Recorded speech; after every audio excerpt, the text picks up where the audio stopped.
আলহামদুলিল্লাহ, প্রশংসা সেই মহান আল্লাহ রাব্বুল আলামিনের জন্য, যারা শেষ অনুগ্রহে পৃথিবীর সর্বোৎকৃষ্ট স্থান আল্লাহর পবিত্র ঘরে তার প্রশংসা করার জন্য যে মহান রব আমাদেরকে উপস্থিত হওয়ার তৌফিক দান করেছেন, তার শুকরিয়া আদায় করে আলহামদুলিল্লাহ। দরুদ ও সালাম বর্ষিত হোক বিশ্ব মানবতার মুক্তির দূত, যার আগমনে বিশ্ব থেকে বিদায় নিয়েছিল অন্যায়, অত্যাচার, জুলুম, ব্যভিচার, যার আদর্শ বাস্তবায়ন করার জন্য আমাদের প্রচেষ্টা, মুহাম্মদুর রাসূলুল্লাহ সাল্লাল্লাহু আলাইহি ওয়াসাল্লাম। এই যে জায়গাগুলো ফাঁকা, আপনারা পিছনে কেন? এটা তো আজকের কথা না। তাফাসসাহু ফিল মাজালিস, এটা কার নির্দেশ বলেন? আপনারা বলেন, পিছনে যারা আছেন বলেন, এটা কার নির্দেশ?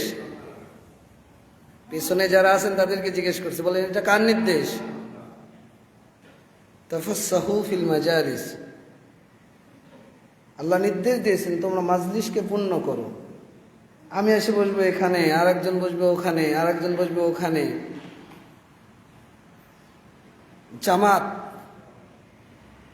জামাত এত সহজ জিনিস না।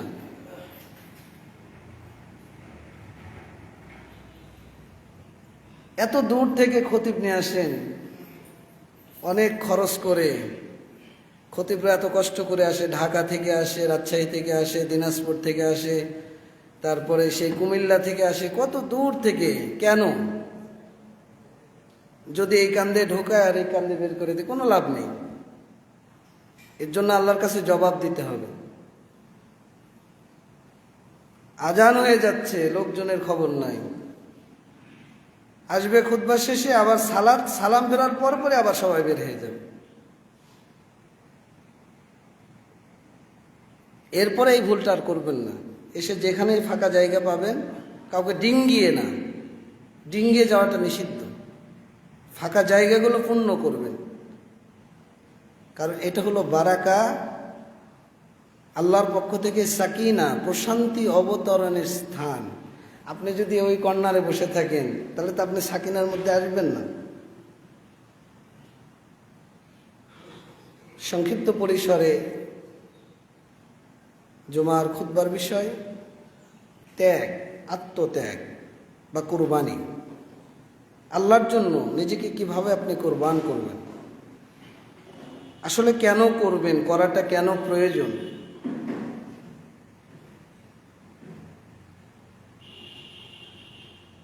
আল্লাহ রাব্বুল আলামিন বলছেন সূরা শুআরা ৮৮, ৮৯, ৯০, ৯১, চারটি আয়াত। ইয়াউমা লা ইয়ানফাউ মালুন ওয়ালা বানুন ইল্লা মান আতাল্লাহা বিকলবিন সালিম ওয়া উজলিফাতিল জান্নাতু লিল মুত্তাকিন ওয়া বুররিজাতিল জাহিমু লিল গাবিন। কিয়ামতের দিন ইয়াউমা লা ইয়ানফাউ মালুন ওয়ালা বানুন, কিয়ামতের দিন আপনার সন্তান এবং সম্পদ কোনো উপকারে আসবে না। কিয়ামত তো আপনার আমার যে কোনো সময় হয়ে যেতে পারে।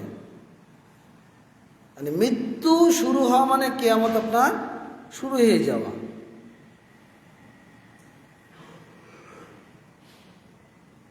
দুনিয়াতে আমরা দুইটা জিনিসের জন্যই আখেরাতকে ভুলে থাকি। এক, পরিবার, সন্তান সন্ততির জন্য। দুই, মালের লোভ। ভালো চাকরি করব, ভালো ব্যবসা করব, ভালো চুরি করব, ডাকাতি করব, লুটতারাজ করব, চাঁদাবাজি করব, প্রশ্ন বিক্রি করব, আরো অনেক কিছু। সুদি কারবারের সাথে সম্পৃক্ত থাকব। কেন? বাড়িটা করতে হবে, গাড়িটা রাখতে হবে, ব্যবসাটা বাড়াতে হবে, ওই সিএমবি মোড়ে 5 কাঠা জমি কিনতে হবে। কার জন্য? পরিবারের জন্য। সন্তানকে ভালো খাওয়াতে হবে, ভালো পড়াতে হবে, ভালো জায়গায় রাখতে হবে। এর বাইরে কি আর কিছু? আল্লাহ দুটোর কথাই বলছেন, আপনি চিন্তা করলেও পারবেন না এই দুটার বাইরে অন্য কিছু আছে। তা আল্লাহ বলছেন যে এই মাল এবং সম্পদ, সন্তান এবং সম্পদ কিয়ামতের দিন কোনো উপকার দেবে না, উপকারে আসবে না। ইল্লা, উপকারে আসবে কি? মান আতাল্লাহা বিকলবিন সালিম, যে ব্যক্তি আল্লাহর কাছে কলুষমুক্ত হৃদয়, স্বচ্ছ হৃদয়, অনুগত হৃদয়, আত্মত্যাগী হয়ে যে ব্যক্তি আল্লাহর সামনে উপস্থিত হবে, আর ওই ব্যক্তিরা হলো মুত্তাকি। আল্লাহ বলছেন ওয়াউজলিফাতিল জান্নাতু লিল মুত্তাকিন, কিয়ামতের দিন মুত্তাকিদের জন্য জান্নাতকে নিকটবর্তী করা হবে। অবুররিজাতিল জাহিমু লিল গাবিন, আর যারা গোমরাহী, বিপদগামী, পাপাচারী, তাদের জন্য জাহান্নামকে উন্মুক্ত করা হবে। আল্লাহ আমাদের জন্য জান্নাতুল ফিরদাউসকে নির্ধারণ করুন এবং জাহান্নাম থেকে পরিত্রাণ দান করুন, আমিন। 4টা আয়াত, ইয়াউমা লা ইয়ানফাউ মালুন ওয়ালা বানুন। মুফাসসিরগণ এই আয়াতের ব্যাখ্যা করতে গিয়ে বলছেন যে আপনার হয়তো বা বেড়াতে কিছু সম্পদ আছে, মানুষ যদি দুনিয়া ভর্তি স্বর্ণ, এই দুনিয়া ভর্তি, এই দুনিয়ার এত পরিধি, এই দুনিয়া ভর্তি স্বর্ণ নিয়ে যদি আল্লাহকে বলে যে আল্লাহ আমি ফিদিয়া দিয়ে দিচ্ছি এত সম্পদ, এর বিনিময়ে আজকে তুমি আমাকে মুক্ত করে দাও, হিসাব নিকাশের দরকার নেই, আমি মুক্তি চাচ্ছি, এত সম্পদ আমি তোমাকে দিয়ে দেব, তো সেই দিন এত সম্পদের বিনিময়ে মানুষ মুক্তি পাবে না। ওয়ালা বানুন, সন্তান। মুফাসসিরগণ বলছেন এই দুনিয়ার যত মানুষ রয়েছে জামিআন, সমস্ত মানুষকে যদি লাউ ইফতাদা, কেউ যদি ফিদিয়া দিতে চায় যে আল্লাহ এর বিনিময়ে তুমি আমাকে মুক্ত করো, তো ইয়াউমা লা ইয়ানফাউ, কিয়ামতের দিন মানুষ মুক্তি পাবে না। তাহলে কিসের সম্পদের পিছনে আপনি ছুটছেন? কোন সন্তান আর পরিবারের পিছনে আপনি ছুটতে গিয়ে হালাল হারাম বিবেচনা করছেন না?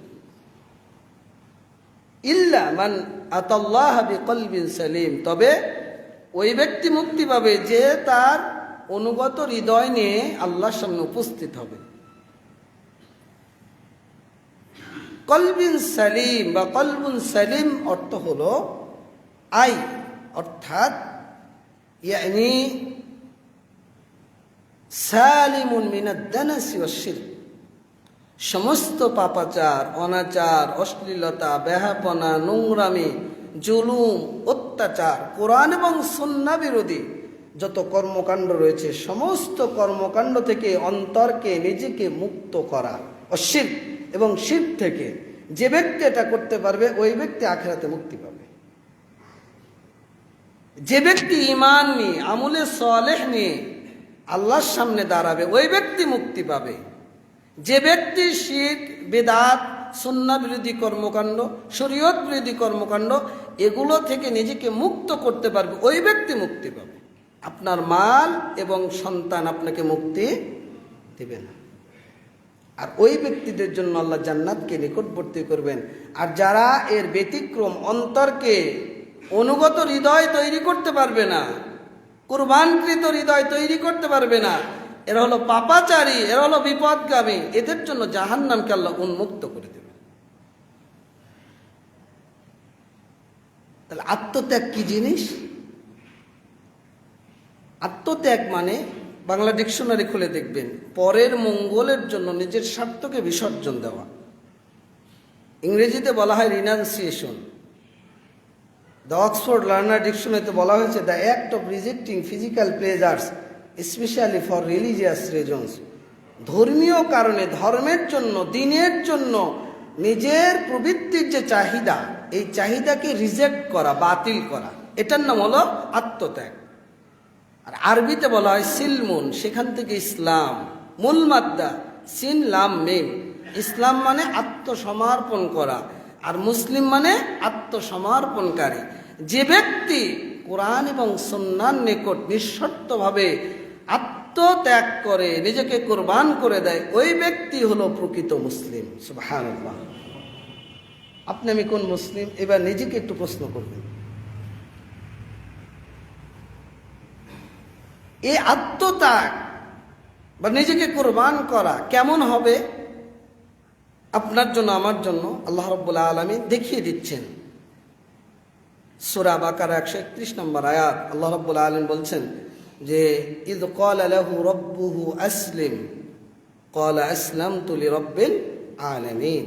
ইব্রাহিম আলাইহিস সালামকে আল্লাহ বললেন যে ইব্রাহিম তুমি আত্মসমর্পণ করো, নিজেকে কুরবান করে দাও আল্লাহর জন্য, তুমি ইসলাম গ্রহণ করো, মানে আত্মসমর্পণকারী হও। ইব্রাহিম আলাইহিস সালাম বললেন আসলামতু লিরাব্বিল আলামিন, আমি সারা জাহানের প্রতিপালক আল্লাহর জন্য আমি আত্মসমর্পণ করলাম, নিজেকে কুরবান করে দিলাম। আলহামদুলিল্লাহ।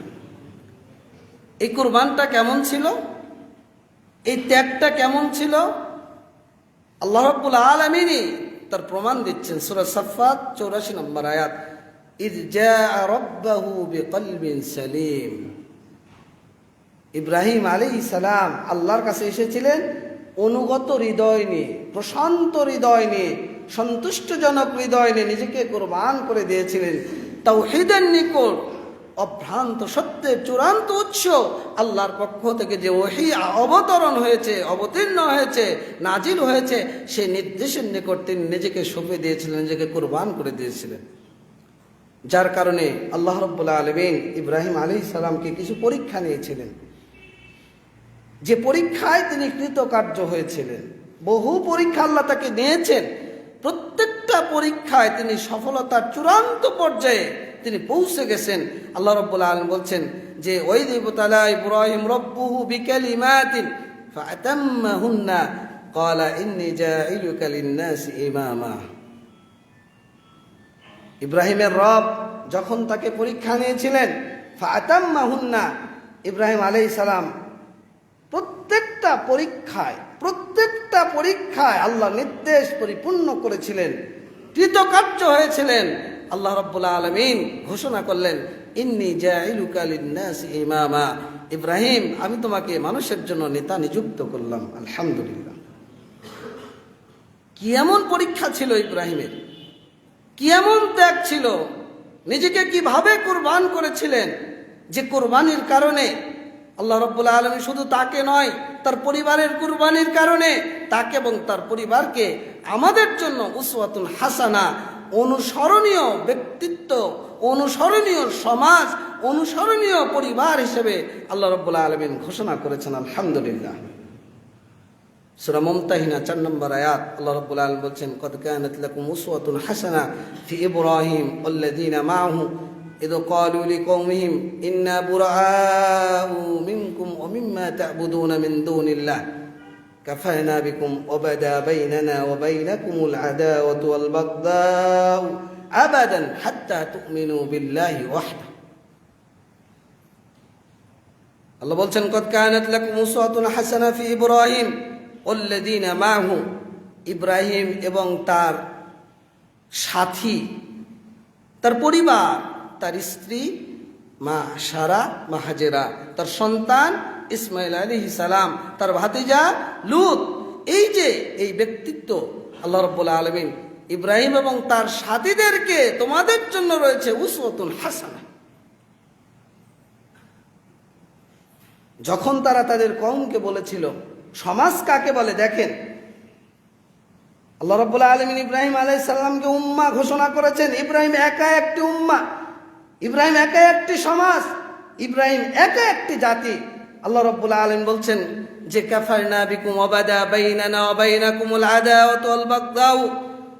ইব্রাহিমের সমাজ যে মূর্তি পূজা, চন্দ্র পূজা, নক্ষত্র পূজা, তারকা পূজা, যে জাহিলিয়াতের উপর অবস্থান করেছিল, সেই অবস্থান থেকে নিজেকে পরিবর্তন করে নিজেকে গুটিয়ে নিয়ে তার সমাজকে বলল যে তোমরা আল্লাহ ব্যতীত যার ইবাদত করো, আমরা তাদের থেকেও মুক্ত, তোমাদের থেকেও মুক্ত।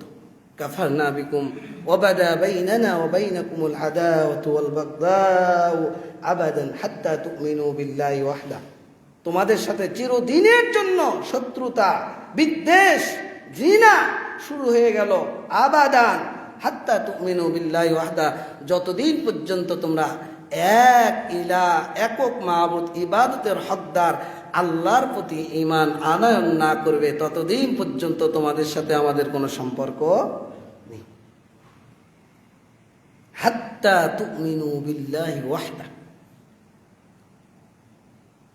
সমাজের লোককে বলে দিচ্ছে যে যতদিন পর্যন্ত ঈমান আনয়ন না করবে, একক ইলা আল্লাহকে মেনে না নেবে, তোমার সার্বিক জীবনের ইবাদতকে আল্লাহর জন্য খালেস না করবে, তোমাদের সাথে আমাদের শত্রুতা শুরু হলো, বিদ্বেষ শুরু হয়ে গেল, হিংসা শুরু হয়ে গেল, শত্রুতা শুরু হয়ে গেল।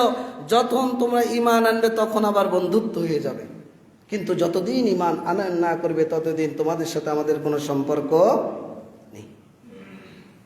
আল্লাহ কেন ঘোষণা করলেন যে ইব্রাহিমকে আল্লাহ জাতির নেতা নিযুক্ত করলেন? আল্লাহ জাতির জন্য, মুসলিম জাতির জন্য অনুকরণীয় এবং অনুসরণীয় আদর্শ ঘোষণা করলেন। এটা কি এমনি? আপনার আমার সমাজ কারা, কোন সমাজের সাথে চলছেন? আপনি মসজিদেও আসেন, আবার সুদখোরও আপনার বন্ধু হয়। আপনি মসজিদেও আসেন, বিড়িখোরও আপনার বন্ধু হয়। আপনি মসজিদে আসেন, তাবিজ ব্যবহারকারীও আপনার বন্ধু হয়। আপনি মসজিদে আসেন, ওই শাহজাদপুরে মাজারে যে যায় সেও আপনার বন্ধু হয়। ইবাদত আপনি অংশীদার স্থাপন করেন, কিসের আপনার সমাজ, কিসের আপনার বন্ধুত্ব? দেখেন ইব্রাহিম আলাইহিস সালামের ঘোষণা, কাফারনা বিকুম ওয়া বাদা বাইনানা ওয়া বাইনাকুমুল আদাব। অস্বীকার করলাম, শত্রুতা শুরু হয়ে গেল। যতদিন ঈমান আনয়ন না করবে, আল্লাহর ইবাদত এককভাবে না করবে, আল্লাহকে রব হিসেবে, ইলাহ হিসেবে যতদিন ঘোষণা না করবে, তোমাদের সাথে আমাদের কোনো বন্ধুত্ব নেই। সেটা বাপ হলেও চলবে না, সমাজের চাচা হলেও চলবে না, সমাজপতি হলেও চলবে না, রাষ্ট্র হলেও চলবে না।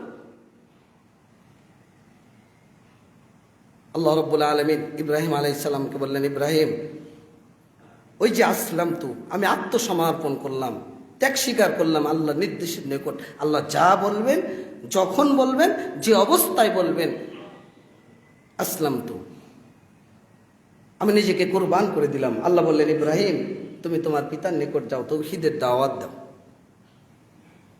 চলে গেলেন পিতার নিকট। পিতাকে বলছেন যে, আল্লাহ বলছেন সূরা মারিয়াম 41 থেকে 47 নম্বর আয়াত, উযকুর ফিল কিতাবি ইব্রাহিম ইন্নাহু কানা সিদ্দীকান নাবিয়্যা ইয ক্বালা লিআবিহি ইয়া আবাতি লিমা তা'বুদু মা লা ইয়াসমাউ ওয়া লা ইবসিরু ওয়া লা ইগনি আনকা শাইআ।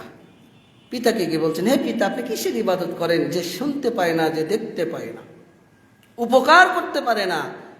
ইয়া আবাতি ইন্নী কদ জানি মিনাল ইলমি মা লাম ইয়াতিকা ফাত্তাবিনি।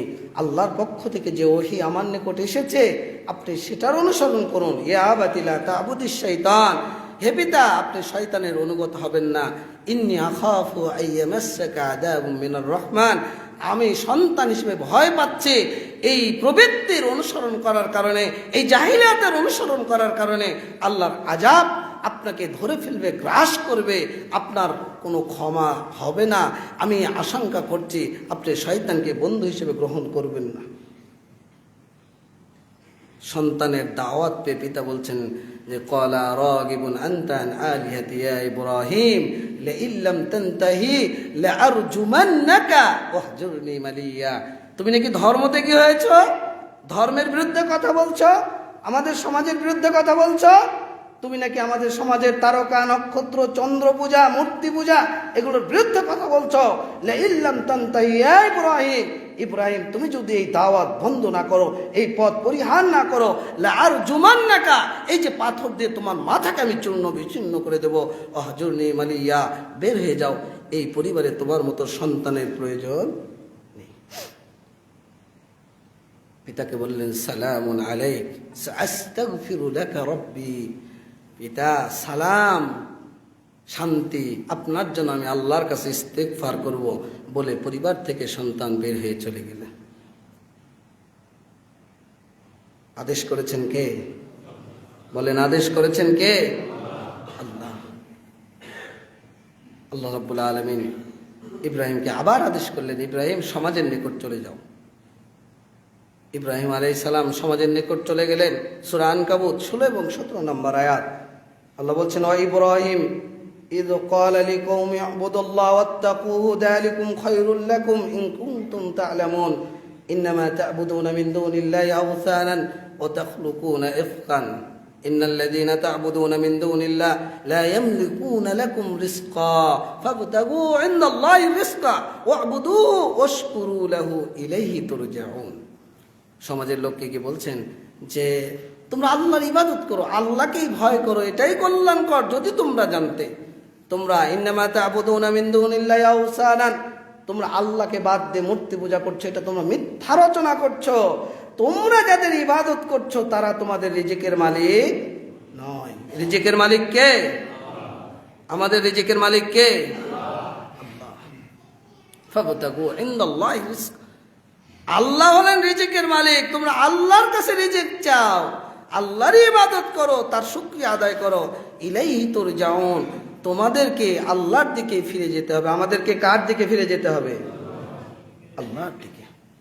সমাজের লোকজন বলছেন ক্বালু বাল ওয়াজাদনা আবানা কাযালিকা ইয়াফআলুন, ইব্রাহিম আমার বাপ চাচা 14 পুরুষকে এটার উপরই তো পেয়েছি, এই ধর্মের উপরই তো পেয়েছি।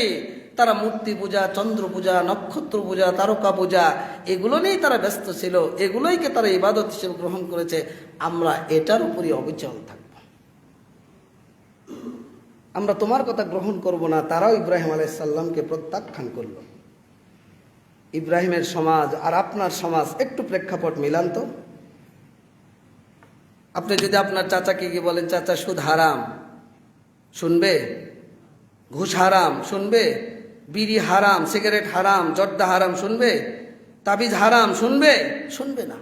কারণ তারা দেখে আসছে। এরপর ধর্মের ব্যাপার তো রয়েছে, ধর্মের বহু বিষয় রয়েছে, যেগুলো বিষয় আপনি যদি বলেন, বলবে যে আমার বাপকে তো এটা করতে দেখেছি, আমার চাচাকে তো করতে দেখেছি, আমার ভাইকে তো করতে দেখেছি, আমরা তো সারা জীবন এটাই দেখে আসছি। আজকে তুমি নতুন করে ফিতনা তৈরি করছো, যেটা ইব্রাহিমের সময়ে ঘটেছিল। ইব্রাহিম আলাইহিস সালামকে সমাজও প্রত্যাখ্যান করলেন, সমাজের নিকট মাথা নত করেনি, বাতিলের নিকট মাথা নত করেনি। আল্লাহ রাব্বুল আলামিন ইব্রাহিম আলাইহিস সালামকে আবার আদেশ করলেন যে ইব্রাহিম তুমি এবার চলে যাও রাষ্ট্রের নিকট। পরিবার বের করে দিয়েছে, সমাজও সমাজচ্যুত করেছে। আল্লাহ নির্দেশ দিলেন, আল্লাহ নির্দেশ মাথা পেতে নিয়ে মেনে নিয়ে তিনি রাষ্ট্রনেতার 450 বছর ধরে রাজত্ব করছেন নমরুদ। 1-2 বছর নয়। আমরা তো 10, 12, 15, 20 বছর কারো রাজত্বে থাকলে অতিষ্ঠ হয়ে যায়। এরশাদ তো আজও বাংলাদেশে স্বৈরাচারী শাসক। বর্তমান সরকারকেও কে কোন ভাবে ব্যাখ্যা বিশ্লেষণ করছে তার তো কোনো ঠিক নাই। নমরুদ 450 বছর ধরে রাজত্ব করছে। নমরুদের কাছে গিয়েছেন আল্লাহ রাব্বুল আলামিন সূরা বাকারা 258 নম্বর আয়াত, আলাম তারা ইলাল্লাযী হাজ্জা ইব্রাহিম ফি রাব্বিহি আন আতাহুল্লাহুল মুলক। আল্লাহ রাব্বুল আলামিন বলছে আলাম তারা, আপনি কি লক্ষ্য করেননি, আপনি দেখেননি? হাজ্জা ইব্রাহিম ফি রাব্বিহি, ইব্রাহিম তার রবের ব্যাপারে আল্লাহ যাকে রাজত্ব দিয়েছিলেন তার সাথে তর্কযুদ্ধে লিপ্ত হয়েছিল। আপনি কি লক্ষ্য করেননি? তর্কযুদ্ধ চলছে নমরুদের সাথে। এক পর্যায়ে নমরুদ বলছে রব্বি, ইব্রাহিম বলছে রব্বি আল্লাযী ইউহয়ী ওয়া ইউমীত, আমার প্রতিপালক তিনি, যিনি জীবন দিয়েছেন, যিনি মৃত ঘটাবেন, তিনি আমাদের রব। আমাদের রব কে? বলেন, আমাদের রব কে? আল্লাহ। ইব্রাহিম বলছে যিনি জীবন দিয়েছেন, যিনি মৃত ঘটাবেন, তিনি হলেন আমার রব। নমরুদ বলছে আনা উহয়ী ওয়া উমীত, আরে আমি জীবনদাতা, আমি মৃত্যুদাতা। আমাদের দেশের কোন জজ, কোন বিচারপতি, সুপ্রিম কোর্টের বা হাইকোর্টের বা জেলা জজ, দায়রা জজ, এখন যদি মনে করে যে কাউকে ফাঁসির অর্ডার দিলাম আর আমি তার জীবনদাতা আর মৃত্যুদাতা হয়ে গেলাম, মনে করতে পারে, কিন্তু প্রকৃত জীবনদাতা কে? আল্লাহ।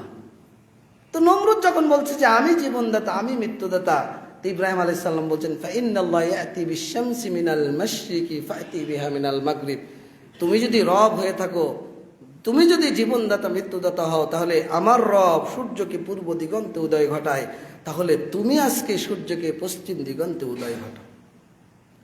ফাবুহিতাল্লাযী কাফার, নমরুদ হতভম্ব, কারণ ওই শক্তি তো তার নেই, ওই সক্ষমতা, ওই ক্ষমতা তো তার নেই।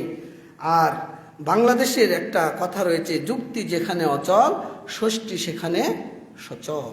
যুক্তিতে যখন আপনি ব্যর্থ, তখন আপনার শক্তি রয়েছে, ক্ষমতা রয়েছে, আপনার লাঠির জোর রয়েছে, জনসংখ্যা রয়েছে, প্রশাসনিক ক্ষমতা রয়েছে।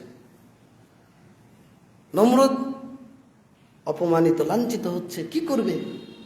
সমাজপতিদেরকে, মন্ত্রী পরিষদকে ডেকে বলছে হাররিকুহু আনসুরু আলিহাতাকুম ইন কুনতুম ফাইলিন, ওকে পুড়িয়ে অগ্নিদগ্ধ করে ওকে হত্যা করো যদি তোমরা তোমাদের ইলাদেরকে সহযোগিতা করতে চাও। পিতা বের করে দিয়েছেন, সমাজ রাষ্ট্র এক হয়ে গেল। যে ফিতনাবাজ সমাজে নতুন নতুন কথা বলছে, মূর্তিগুলো চন্দ্র নক্ষত্র পূজার বিরুদ্ধে কথা বলছে, এদেরকে বাদ দিয়ে নাকি আল্লাহকে মানতে হবে, একে সমাজে রাখলে সমাজ ফিতনাময়, সমাজে বিশৃঙ্খলা তৈরি হবে, ওকে অগ্নিদগ্ধ করে হত্যা করলেই সমাজ মুক্ত হবে। বিশাল অগ্নিকুণ্ড তৈরি করা হলো, ইব্রাহিম আলাইহিস সালামকে আগুনের মধ্যে ফেলে হত্যা করা হবে। রাসূল সাল্লাল্লাহু আলাইহি সাল্লাম বলছেন, সহিহ বুখারী 4564 নম্বর হাদিস, قال إبراهيم عليه الصلاة والسلام حين ألقي في النار حسبنا الله ونعم الوكيل। ইব্রাহিম আলাইহিস সালামকে যখন আগুনের মধ্যে ফেলে দেওয়া হচ্ছে, তিনি আল্লাহর প্রতি তাওয়াক্কুল করে ভরসা করে আল্লাহকে ডেকে বললেন, হাসবুনাল্লাহ ওয়া নি'মাল ওয়াকিল, আল্লাহ আমার জন্য যথেষ্ট, তিনি কতই না সুন্দর তত্ত্বাবধায়ক। বলার সঙ্গে সঙ্গে আল্লাহ রাব্বুল আলামিন আসমান থেকে আগুনকে নির্দেশ দিলেন, ইয়া নারু কুনি বারদাও ওয়া সালাম আলা ইব্রাহিম, হে আগুন তুমি ইব্রাহিমের জন্য নরমদায়ক শান্তিদায়ক হয়ে যাও। আলহামদুলিল্লাহ। আগুন সেই দিন ইব্রাহিমের একটা অগ্নিদগ্ধ, একটা পশম অগ্নিদগ্ধ করতে পারেনি। হেফাজত করেছেন কে? হেফাজত করেছেন কে? আল্লাহ। তাওয়াক্কুল করেছিলেন কার উপর? ভরসা করেছিলেন কার উপর? বাতিলের সাথে আপোষ করেননি, রাষ্ট্রের সাথে আপোষ করেননি, তাওহীদের কাছে তিনি আল্লাহকে বলেছেন, আসলামতু, আমি ইসলাম গ্রহণ করলাম, আমি মুসলিম হলাম, আমি আত্মসমর্পণ করলাম, আমি নিজেকে কোরবান করে দিলাম। ওই যে ঘোষণা করেছেন, বাতিল তার বিরুদ্ধে চলে গেছে, সমাজ তার বিরুদ্ধে চলে গেছে, রাষ্ট্র তার বিরুদ্ধে চলে গেছে, আগুনের মধ্যে নিক্ষিপ্ত হচ্ছেন। তিনি সমাজের নিকট, রাষ্ট্রের নিকট মাথা নত না করে মাথা নত করেছেন কার নিকট? আল্লাহর নিকট। আল্লাহ আগুনকে নির্দেশ দিলেন, ইয়া নারু কুনি বারদাও ওয়া সালামা, ইব্রাহিমের জন্য তুমি নরমদায়ক হয়ে যাও, শান্তিদায়ক হয়ে যাও। আল্লাহ রাব্বুল আলামিন ইব্রাহিম আলাইহিস সালামকে বললেন, ইব্রাহিম এই শহরে থাকার দরকার নেই, পরিবার বিচ্ছিন্ন, সমাজ বিচ্ছিন্ন, রাষ্ট্র হত্যা করার পরিকল্পনা করছে, তুমি ইরাক বাবেল শহর ত্যাগ করে তুমি কেনানে চলে যাও, ফিলিস্তিনে চলে যাও। ইব্রাহিম আলাইহিস সালাম নির্দেশ দিলেন। আল্লাহ নির্দেশ পাওয়ার সঙ্গে সঙ্গে ঘোষণা করছেন, আল্লাযী খলাকানি ফাহুয়া ইয়াহদিনি ওয়াল্লাযী হুয়া ইউতঈমুনি ওয়া ইয়াসকিনি ওয়া ইযা মারিজতু ফাহুয়া ইয়াশফিনি ওয়াল্লাযী ইউমীতুনি সুম্মা ইউহয়িনি। বলছেন, যিনি আমাকে সৃষ্টি করেছেন তিনি আমাকে মৃত্যু দেবেন, তিনি আমাকে ক্ষুধার্ত হলে তিনি খাদ্য দান করেন, তৃষ্ণার্ত হলে তৃষ্ণা নিবারণ করেন, ওয়াইদা মারিস্তু ফাহুয়া ইয়াশফিনি, আমি যখন অসুস্থ হই তিনি আমাকে শিফা দান করেন, ওয়াল্লাযী ইউমীতুনি সুম্মা ইউহয়িনি, তিনি মৃত্যু ঘটাবেন আবার তিনি পুনরায় জীবন দান করবেন। এই দায়িত্বহীন আল্লাহর প্রতি তাওয়াক্কুল করে তিনি আপন জন্মভূমি, জন্মের যে জায়গা, যে দেশ, যে রাষ্ট্র, যে পরিবার, এই পরিবার ত্যাগ করে তিনি ফিলিস্তিনের দিকে গমন করলেন। তখনই আল্লাহ ঘোষণা করলেন, ক্বাদ কানাত লাকুম উসওয়াতুন হাসানাতুন ফি ইব্রাহিম, ইব্রাহিমের জন্য রয়েছে তোমাদের জন্য অনুকরণ এবং অনুসরণীয় আদর্শ। ফিলিস্তিনে গেলেন, ফিলিস্তিনে গিয়ে দুর্ভিক্ষ, একজন নবী, পরিবার খাদ্য খাবে কি, দুর্ভিক্ষ দেখা দিল। খাবার জোগাড়ের জন্য তিনি ফিলিস্তিন থেকে চলে গেলেন মিশরে। ফিলিস্তিন থেকে মিশর কত দূরের পথ, আজকে ম্যাপ খুলে দেখবেন, গুগলে সার্চ দিয়ে দেখবেন যে ডিস্টেন্সটা কত। চলে গেলেন পরিবার নিয়ে। আর আমরা সামান্য খাবার তো আছে, পেটের আহার তো রয়েছে, রাসূলের পরিবারে 1 মাস চুলা জ্বলেনি খাদ্যের অভাব, শুকনা খাবার, খেজুর খেয়ে, পানি খেয়ে জীবন ধারণ করেছেন। আর আপনার আমার আছে তো আছে, আরও করার জন্য আপনি একটা প্রশ্ন ফাঁস করার জন্য 2 কোটি টাকা নেন, লক্ষ লক্ষ কোটি কোটি টাকা প্রশ্ন বিক্রি করে মেধাবীদেরকে বঞ্চিত করে আপনি ঢাকার মতো জায়গায়, মাদারীপুরের মতো জায়গায়, কক্সবাজারের মতো জায়গায় কোটি কোটি টাকার সম্পদ করেন। শুধু এই আবেদনই নয়, বাংলার আনাচে কানাচে প্রত্যেকটা সেক্টরে সেক্টরে এরকম লাখো আবেদনী রয়েছে যারা জনগণের অর্থ চুষে চুষে খাচ্ছে, যারা হারাম উপার্জনে জীবন ধারণ করছে, সুদী কারবারের সাথে সম্পৃক্ত, ঘুষের সাথে সম্পৃক্ত, অন্যায়ের সাথে সম্পৃক্ত, চাঁদাবাদের সাথে সম্পৃক্ত, রাহাজানির সাথে সম্পৃক্ত, মানুষকে ধোঁকা দিয়ে প্রতারণা করে ব্যবসার ফাঁদ বেঁধে বিভিন্ন আঙ্গিকে এইভাবে তারা ইনকাম করে হারাম উপার্জন করে নিজেদের জীবনকে পরিচালিত করছে। অথচ একজন নবী দেখেন খাদ্যের জন্য ছুটলেন ফিলিস্তিন থেকে মিশরে। আল্লাহ কেন বললেন উসওয়াতুন হাসানা রয়েছে ইব্রাহিমের মধ্যে। ফিলিস্তিন থেকে মিশরে গেলেন, সুন্দর রমণী স্ত্রী মা সারা। ফেরাউনের লোলুপ দৃষ্টি পড়ে গেল। অত্যাচারী শাসক, নির্লজ্জ শাসক, বেহায়া শাসক মা সারাকে গ্রেফতার করলো। ইব্রাহিমকে প্রশ্ন করলো যে কে এটা? যদি বলে স্ত্রী তাহলে শেষ। বলল আমার বোন। ইসলামে এই ধরনের কিছু জায়েজ রয়েছে, এটা মিথ্যা নয়। মা সারার প্রতি তার আসক্তি জাগলো। মা সারা উপলব্ধি করলেন। সহিহ বুখারীর হাদিস, রাসূল সাল্লাল্লাহু আলাইহি সাল্লাম বলছেন, 2217 নম্বর হাদিস, মা সারা যখন উপলব্ধি করলেন যে আমার সাথে কুকর্মে লিপ্ত হওয়ার জন্য প্রস্তুতি নিচ্ছে, তিনি দাঁড়িয়ে গেলেন। ফাকামা ওয়া তাওয়াদ্দা ওয়া তুসাল্লি, ওযু করলেন, 2 রাকাত সালাত আদায় করলেন। দেখেন ঈমান কাকে বলে। আল্লাহকে ডেকে বলছেন, আল্লাহুম্মা ইন কুনতা তা'লামু আন্নী আমানতু বিকা ওয়া বিরাসূলিকা ওয়া আহসানতু ফারদি ইল্লা আলা যাওজি ফালা তুসাল্লিত আলাইয়াল কাফিরা। ঈমানের ডাক, আমলের ডাক, তার তাকওয়া অন্তরের খুলুসিয়াতের ডাক। আল্লাহকে বলছেন, আল্লাহুম্মা ইন কুনতা তা'লামু আন্নী আমানতু বিকা ওয়া বিরাসূলিকা ওয়া আহসানতু ফারদি ইল্লা আলা যাওজি ফালা তুসাল্লিত আলাইয়াল কাফিরা।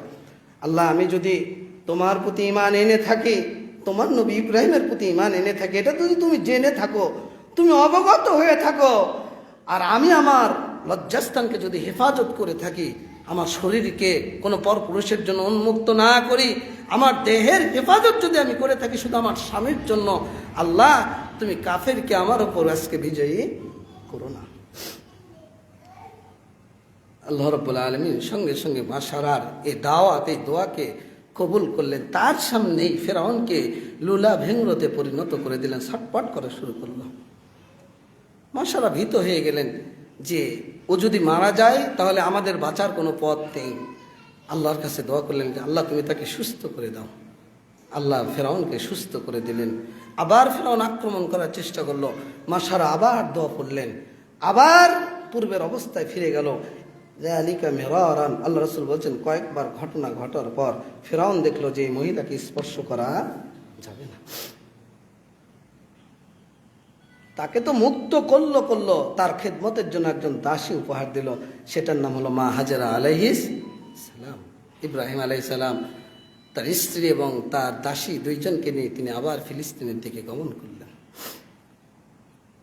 পথিমধ্যে আল্লাহ রাব্বুল আলামিন নির্দেশ দিলেন, ইব্রাহিম তুমি খাতনা করো। বৃদ্ধ বয়স, 80-85 ঊর্ধ্বে মানুষ, বয়স কত, তিনি সঙ্গে সঙ্গে আল্লাহ নির্দেশ বাস্তবায়ন করলেন, তিনি খাতনা করলেন। আল্লাহকে ডাকলেন, রব্বি হাবলি মিনাস সালিহিন, আল্লাহ তুমি আমাকে নেক সন্তান দান করো। বৃদ্ধ বয়স, এই তাওহীদের বীজ রোপণ করবে কে? এই তাওহীদকে ছড়িয়ে দেবে কে? শিরকের বিরুদ্ধে, সমাজের জাহিলিয়াতের বিরুদ্ধে কে দাওয়াত দেবে? আল্লাহ তুমি আমাকে একটা নেক সন্তান দান করো, রব্বি হাবলি মিনাস সালিহিন। আল্লাহ রাব্বুল আলামিন ইব্রাহিম আলাইহিস সালামের দোয়া কবুল করলেন, আসমান থেকে সুসংবাদ দান করলেন, ফাবাশশারনাহু বিগুলামিন হালিম। ইব্রাহিম, আমি তোমাকে সুসংবাদ, নেক সন্তানের সুসংবাদ দান করলাম, আলহামদুলিল্লাহ। নিজেকে প্রশ্ন করেন তো, আমরা নিজেরা কয়জন নেক সন্তানের জন্য আল্লাহর কাছে দোয়া করি? আজকে ছেলে বিশেষ ক্যাডার, ব্যারিস্টার, জজ, বিদেশে বিলেতে পড়াশোনা করছে, বাপ মা কোথায়? বৃদ্ধাশ্রমে অবস্থান করছে। কেন? সন্তানকে সুশিক্ষা দেননি, নেক সন্তান তৈরি করেননি। হারাম খেয়েছে, হারাম উপার্জন করেছেন, আর হারাম পয়সাতে সন্তানকে ডাক্তার বানাইছেন, সন্তান হয়েছে হারামখোর। হারাম পয়সা দিয়ে ওকে সুদী ব্যাংকের ম্যানেজার বানাইছেন, সন্তান হয়েছে হারামখোর। হারামখোর সন্তানকে আপনাকে বাড়িতে রাখবে, এসি রুমে রাখবে, না বৃদ্ধাশ্রমে রাখবে? আল্লাহ বললেন, ফাবাশশারনাহু বিগুলামিন হালিম। ইব্রাহিম, নেক সন্তানের সুসংবাদ দান করলাম। বাইতুল্লাহর নিকট জমজমের পানির পাশে ওই যে দাসী মা হাজেরা, তার গর্ভে আল্লাহ ইসমাইলের সুসংবাদ দিয়ে দিলেন, সন্তান প্রসব হলো। আল্লাহ রাব্বুল আলামিন সন্তান এবং স্ত্রীকে মরুভূমির মধ্যে রেখে চলে যাওয়ার নির্দেশ দিয়ে দিলেন। নির্দেশ পাওয়ার সঙ্গে সঙ্গে তিনি স্ত্রী সন্তানকে মরুভূমিতে রেখে চলে যাচ্ছেন। পিছন দিকে তাকাই না। মা হাজেরা এই দৃশ্যটা দেখে সন্তানকে জমজমের পাশে রেখে স্বামীর পেছনে দৌড়ান আর বলছেন, আইনা তাযহাব ইয়া ইব্রাহিম, আইনা তাযহাব ইয়া ইব্রাহিম ওয়াতাতরুকুনা বিহাযাল ওয়াদি আল্লাযী লাইসা ফী ইনসুন ওয়ালা শাইউন। ইব্রাহিম, তুমি কোথায় যাচ্ছ? ইব্রাহিম, তুমি কোথায় যাচ্ছ? এমন এক মরুভূমির মধ্যে রেখে যাচ্ছ যেখানে কোনো লোকালয় নেই, যেখানে কোনো মানুষ নেই, যেখানে কোনো খাদ্যের ব্যবস্থা নেই। আইনা তাযহাব ইয়া ইব্রাহিম, ইব্রাহিম তুমি কোথায় যাচ্ছ? স্বামী জবাব দেয় না। নির্দেশ দিয়েছেন কে? বলে, নির্দেশ দিয়েছেন কে? আল্লাহ। স্ত্রী ব্যর্থ হয়ে গেলেন, বারবার আকুতি মিনতি করছেন। সহিহ বুখারীর হাদিস 3364 নম্বর হাদিস। শেষ পর্যন্ত যখন কোনো জবাব পেলেন না, মা হাজেরা বলছেন যে, আল্লাহু আমারাকা হাযা, ইব্রাহিম, এটা কি তোমার আল্লাহ তোমাকে আদেশ করেছেন যে এই মরুভূমির মধ্যে লোকালয় নেই, মানুষ নেই, খাবার নেই, কিছুই নেই, এই মরুভূমির মধ্যে তুমি তোমার স্ত্রী কলিজার টুকরা সন্তানকে তুমি রেখে চলে যাও, এটা কি তোমার রব, তোমার আল্লাহ তোমাকে আদেশ করেছে? ইব্রাহিম আলাইহিস সালাম বললেন, নাম। তিনি পিছন দিকে না তাকায়, পিছন দিকে তাকায় না। আল্লাহ রাসূল বলছেন, লা ইয়ালতাফিতু ইলাইহা, তিনি হাজেরার দিকে তাকান না, বারবার তিনি সামনের দিকে চলছেন। যখন মা হাজেরা বললেন, আল্লাহু আমারাকা হাযা, আল্লাহ কি তোমাকে এটা আদেশ করেছেন? বলার সঙ্গে সঙ্গে ইব্রাহিম আলাইহিস সালাম বলছেন, নাম, এটা আল্লাহর আদেশ। শোনার সঙ্গে সঙ্গে মা হাজেরা বলছেন, ইযান লা ইউযাইউনা, যদি আল্লাহর আদেশ হয় ইব্রাহিম, আল্লাহ আমাদেরকে ধ্বংস করবেন না। ঈমান কাকে বলে? ইব্রাহিম আলাইহিস সালাম চলে গেলেন, বহু দূর চলে গেলেন, যেখান থেকে স্ত্রী সন্তানকে দেখা যায় না। বাইতুল্লাহর দিকে মুখ ফিরিয়ে, সন্তান স্ত্রীর দিকে নয়, বাইতুল্লাহর দিকে, যেখানে ইব্রাহিম আলাইহিস সালাম আল্লাহর নির্দেশে কাবা ঘর নির্মাণ করেছেন, এই বাইতুল্লাহর দিকে মুখ ফিরিয়ে দুই হাত তুলে আল্লাহকে বলছেন, রব্বানা ইন্নী আসকানতু মিন যুররিয়্যাতি বিওয়াদিন গায়রি যী যার'ইন ইনদা বাইতিকাল মুহাররাম রব্বানা লিয়ুকিমুস সালাহ ফাজআল আফইদাতাম মিনান নাসি তাহবি ইলাইহিম ওয়ারযুকহুম মিনাস সামারাত লাআল্লাহুম ইয়াশকুরুন। আল্লাহকে ডেকে বলছেন, রব্বানা ইন্নী আসকানতু মিন যুররিয়্যাতি বিওয়াদিন গায়রি যী যার'ইন ইনদা বাইতিকাল মুহাররাম, প্রতিপালক, আমি আমার কলিজার টুকরা সন্তান স্ত্রীকে এমন এক উপত্যকায়, এমন এক মরুভূমির মধ্যে রেখে এসেছি, রব্বানা লিয়ুকিমুস সালাহ, আল্লাহ এই কারণেই রেখে এসেছি যাতে করে তারা তোমার সালাত কায়েম করে, তোমার তাওহীদ প্রতিষ্ঠা করে, তোমার ইবাদত বাস্তবায়ন করে। আল্লাহ ফাজআল আফইদাতাম মিনান নাসি তাহবি ইলাইহিম, তুমি কিছু মানুষের অন্তরকে তাদের দিকে ফিরিয়ে দাও। ওয়ারযুকহুম মিনাস সামারাত, ফল ফলাদি দ্বারা তাদের রিজিকের ব্যবস্থা করো যাতে করে তারা তোমার শুকরিয়া আদায় করে। দোয়া করে ইব্রাহিম আলাইহিস সালাম চলে গেলেন। মা হাজেরা মশাকে কিছু খেজুর, পানি ছিল, কিছু খেজুর ছিল, খেজুরও শেষ, পানিও শেষ, বুকের দুধও শুকিয়ে গেছে। সন্তান খাবারের জন্য ছটফট করছে, মরুভূমির মধ্যে খাবার নেই। মায়ের মন, মায়ের অন্তর, মায়ের জান, দেখেন সন্তানের খাবারের আহারের জন্য তিনি তাকালেন সাফার দিকে, বালি চিকচিক করছে, মরিচিকা, দৌড় দিলেন সাফাতে। সাফাতে গিয়ে খাবার পেলেন না। সাফা থেকে তাকালেন মারোয়ার দিকে, মারোয়াতেও গিয়ে পানি পেলেন না। একবার সাফা, একবার মারোয়া, একবার সাফা, একবার মারোয়া, 7 বার দৌড়দৌড়ি করার পর আসমান থেকে একটা আওয়াজ আসলো। মা হাজেরা বললেন, যদি তোমার সহযোগিতা করার থাকে তাহলে তুমি সহযোগিতা করো। তাওয়াক্কুল করেছিলেন কার উপর? আল্লাহ রাব্বুল আলামিন। জিবরিল আমিনকে, জিবরিল আমিনের রাসূল সাল্লাল্লাহু আলাইহি সাল্লাম বলছেন যে ডান পাখার ঘর্ষণে অথবা ডান পায়ের ঘর্ষণে আল্লাহ রাব্বুল আলামিন জমজম পানির ব্যবস্থা করে দিলেন। আলহামদুলিল্লাহ। রাসূল সাল্লাল্লাহু আলাইহি সাল্লাম বলছেন, উম্মে ইসমাইলের প্রতি আল্লাহ রহম করুন। সেই দিন মা হাজেরা যদি এই জমজম পানির চতুর্দিকে আইল বেঁধে না দিতেন, আল্লাহ রাসূল বলছেন এই জমজমটা নাহরান মাইনা একটা প্রকাশ্য নহরে রূপান্তরিত হয়ে যেত। সুবহানাল্লাহ। ওই যে পানি খাবারের ব্যবস্থা হলো, আল্লাহ এমন একটা খাবারের ব্যবস্থা করলেন। আল্লাহ রাসূল বলছেন কেউ যদি ক্ষুধা নিবারণ করার জন্য এই পানি পান করে, আল্লাহ তার ক্ষুধা নিবারণ করে দেন। কেউ যদি তৃষ্ণা নিবারণ করার জন্য এই পানি পান করে, আল্লাহ তার তৃষ্ণা নিবারণ করেন। কেউ যদি অসুস্থ হয়, বালা মুসিবতে আক্রান্ত হয়, সেখান থেকে নিরাময়ের জন্য কেউ যদি এই পানি পান করে, আল্লাহ তাকে সুস্থ করে দেন। কেউ যদি কোনো উদ্দেশ্যে এই পানি পান করে, আল্লাহ সেই উদ্দেশ্য বাস্তবায়ন করেন। সুবহানাল্লাহ। এমন একটা খাবারের জন্য কিয়ামত পর্যন্ত আল্লাহ ব্যবস্থা করে দিলেন, শুধুমাত্র হাজেরার এই তাওয়াক্কুলের ওপর। কার ওপর করেছিলেন? রিজিকের মালিক কে? আপনি মরার আগ পর্যন্ত যদি আপনার এই 3 আঙ্গুল কপালে আল্লাহ কোটিপতি না লিখে রাখে, আপনি মরার আগ পর্যন্ত কোটিপতি হতে পারবেন। যতই আপনি হারাম খান, হারাম হন, এই যে আবেদ আলী সব বের হয়ে যাচ্ছে। শুধু আবেদ আলী নয়, দেখেন এই যে ঈদের সময় ছাগলকে কেন্দ্র করে, এক ছাগলে বাপ ছেলেকে অস্বীকার করে, ছেলে বাপকে অস্বীকার করে, যেটা আমার ছেলে নয়, ছেলে বলে ওটা আমার বাপ নয়। কুরবানি করছে দুর্নীতির টাকা দিয়ে, এক ছাগলে একবারে 14 গোষ্ঠী উদ্ধার হয়ে গেল হারামখোরদের। আপনি যত ইনকাম করার চেষ্টা করেন, আপনি মনে করছেন আমি ইনকাম করি 10,000 টাকা, আপনি ইনকাম করেন 15,000 টাকা, একটা রিক্সা চালক ইনকাম করে মনে করেন 5,000 টাকা, মসজিদের একজন ইমাম ইনকাম করে 7,000 টাকা, 7,000 টাকায় তার চলে, আর আপনি লাখ টাকা ইনকাম করলে আপনার চলে না। আপনি তো মনে করছেন যে আমার ইনকাম তো হচ্ছে, ইনকাম তো এদিক দেশের পিছন দিয়ে বের হয়ে যায়, আপনি বুঝতে পারেন না। চাঁদাবাজি করে টাকা নিয়ে আসেন, বউ অসুস্থ, মেডিকেলে চলে যান, 10,000 টাকা খরচ করে আসেন, অমুকের এটা লাগবে, 20,000 টাকা খরচ হয়ে যায়। আপনি তো মানে কল্যাণ কি জিনিস, বরকত কি জিনিস, এটা তো আপনি উপলব্ধি করতে পারেন না, তাহলে আপনি বুঝবেন কি করে? হাজেরার এই ত্যাগ, আল্লাহ রাব্বুল আলামিন এই সাফা এবং মারওয়াকে কিয়ামত পর্যন্ত রেখে দিলেন। প্রত্যেক উমরাকারী, প্রত্যেক হাজিরা যাবে এই সাফা মারওয়া সাই করবে। এটা কার জন্য বলেন? আল্লাহ এই হাজেরার এই মানে ত্যাগকে কিয়ামত পর্যন্ত আমাদের জন্য রেখে দিয়েছেন। আলহামদুলিল্লাহ।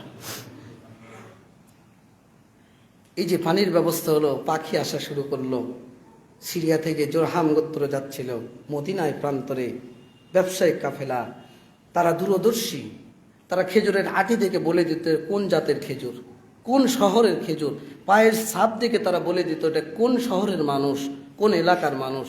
চিন্তা করতে পারেন, মরুভূমির মধ্যে তারা পাখি দেখলো, পাখি দেখে তারা বলল যে হয় এখানে লোকালয় রয়েছে, না হলে মানুষ রয়েছে, না হলে খাবার রয়েছে, তাছাড়া এখানে এই মরুভূমির মধ্যে পাখি আসার কোনো অপশন নেই। এই পাখি আনয়ন করেছেন কে? ইব্রাহিম দোয়া করে গেলেন খালেস অন্তরে, ফাজআল আফইদাতাম মিনান নাসি তাহবি ইলাইহিম, আল্লাহ কিছু অন্তরকে ঘুরিয়ে দাও, মানুষকে এদিকে দিয়ে দাও, তুমি তাদের জন্য রিজিকের ব্যবস্থা করো। জোরহাম গোত্র চলে গেল, গিয়ে দেখলো ইসমাইল এবং তার মা। সুবহানাল্লাহ। ওই যে গোত্র গড়ে উঠলো জোরহাম গোত্র, সেখান থেকে আল্লাহ আমাদের নবীকে দিয়েছেন। আলহামদুলিল্লাহ। এটাও ইব্রাহিমের দোয়া। এটাও কার দোয়া? ইব্রাহিম আলাইহিস সালামের দোয়া। সেই দোয়ারই ফসল আমাদের শেষ নবী মুহাম্মদুর রাসূলুল্লাহ সাল্লাল্লাহু আলাইহি ওয়াসাল্লাম। সূরা হজ পড়ুন, ওই ইয়ারফাউ ইব্রাহিমুল কাওয়াইদা, এই আয়াতের পরের অংশগুলো পড়ুন, সেখানে এই দোয়ার একটা অংশ রয়েছে। একটা পরিবার, একটা সমাজ গঠে উঠলো, গঠন হলো, ধীরে ধীরে সন্তান বড় হলো। আল্লাহ ইব্রাহিমকে ফিরিয়ে আনলেন আবার সন্তানের কাছে, পরিবারের কাছে। সন্তান সবেমাত্র বাবার সাথে চলার মতো বয়স হয়েছে। ফালাম্মা বালাগা মা'হুস সা'য়া, সূরা সাফফাত 100 থেকে 110 নম্বর আয়াত। আল্লাহ বলছেন সবেমাত্র বাবার সাথে চলার মতো বয়স হয়েছে, আল্লাহ আবার আদেশ করলেন যে ইব্রাহিম তুমি তোমার সন্তানকে কুরবানি করো। কোনো তাবিল করেননি, কোনো অপব্যাখ্যা করেননি, চিন্তাও করেননি কেন করব, আল্লাহ এত পরীক্ষা নিচ্ছ কেন। আল্লাহর আদেশ, তিনি নিশ্চিত হলেন এটা আল্লাহর আদেশ। স্বপ্নের মধ্যে আল্লাহ দেখিয়েছেন, নবীদের স্বপ্ন হলো ওহী, তিনি একবারে নিশ্চিত হলেন। সন্তানকে বলছেন জি ইয়া বুনাইয়া ইন্নী আরা ফিল মানাম আন্নী আযবাহুকা ফানজুর মাযা তারা। বৎস, আমি স্বপ্ন দেখলাম যে আমি তোমাকে কোরবানি করছি, এ ব্যাপারে তোমার মতামত কি? যেমন পিতা তেমনই মাতা। আর পিতামাতা যদি আদর্শবান হয়, পিতামাতা যদি আল্লাহর নির্দেশের নিকট মাথা নত করে আল্লাহর আদেশকে মেনে নেয়, আসলামতু, আমি আল্লাহর আদেশকে মেনে নিলাম, তাহলে সন্তান কেমন হবে একটু চিন্তা করতে পারেন আপনি? সন্তান শোনার সঙ্গে সঙ্গে বলছে, ইয়া আবাতি ফাআল মা তুমার সাতাজিদুনি ইনশাআল্লাহু মিনাস সাবিরিন। হে পিতা, আপনি আল্লাহর পক্ষ থেকে যে আদেশ প্রাপ্ত হয়েছেন, যে আদিষ্ট হয়েছেন, আপনি সেটাই বাস্তবায়ন করুন। নিশ্চিত নিশ্চয় আপনি আমাকে ধৈর্যশীলদের মধ্যে একজন হিসেবে পেয়ে যাবেন। আলহামদুলিল্লাহ। আল্লাহ রাব্বুল আলামিন বলছেন, ফালাম্মা আসলামা ওয়াতাল্লাহু লিল জাবিন। এই যে আসলামা, এখানেও সিলমুন, আত্মসমর্পণ করলেন, দুইজন নিজেকে আল্লাহর জন্য কুরবান করে দিলেন, ত্যাগ স্বীকার করলেন। ফালাম্মা আসলামা ওয়াতাল্লাহু লিল জাবিন, পিতা অস্ত্র হাতে নিয়েছেন, সন্তানকে কোরবানি করবেন, সন্তানও শুয়ে পড়েছেন যে কোরবানকৃত হওয়ার জন্য। আল্লাহ রাব্বুল আলামিন এই দৃশ্য দেখে আসমান থেকে ইব্রাহিমকে আদেশ করলেন, কদ সাদ্দাকতার রুইয়া ইন্না কাযালিকা নাজিজিল মুহসিনিন।